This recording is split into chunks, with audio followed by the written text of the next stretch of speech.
So once we, so I guess to just take a step back, when I'm doing that document request, the minute that I get a contract, within that first 7 days, I want to really convey over to them, hey, let's try and get all these things ironed out. It's one of the least favorite parts from a seller's aspect, that now once we're in contract, they're having to actually do work. They, most of the time, if you're dealing direct to seller and it's a mom and pop owner, it's a pain for them to try and track down this stuff unless they're extremely organized. So trying to get that out there, letting them know that you're there to help walk through getting that information, or just being a resource for them, is huge to make them not feel like, well, maybe I don't want to sell now because this is a pain in the, excuse my French, ass to have to go and track all this stuff down. So I try and get that out right out the gate and start collecting that info as soon as possible.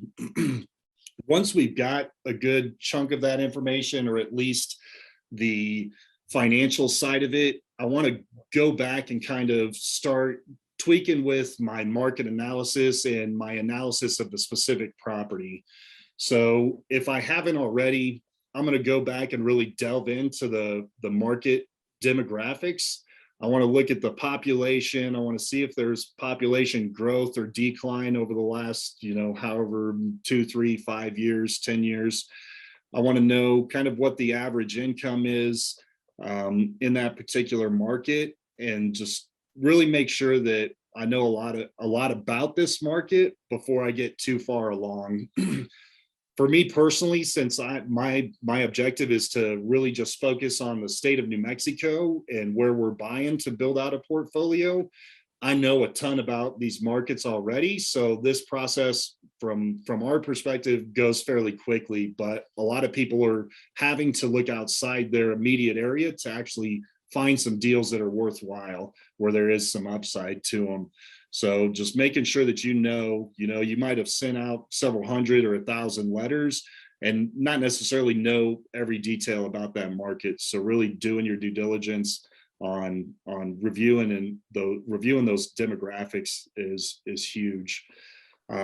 Outside of that, the next thing you'll want to do is to identify all the competition within your target radiuses. Depending on the size of the market, you're going to want to be at that 1, 3, and 5 mile radius. If it's more rural or tertiary, obviously you can expand that radius to go out further than that 5 miles.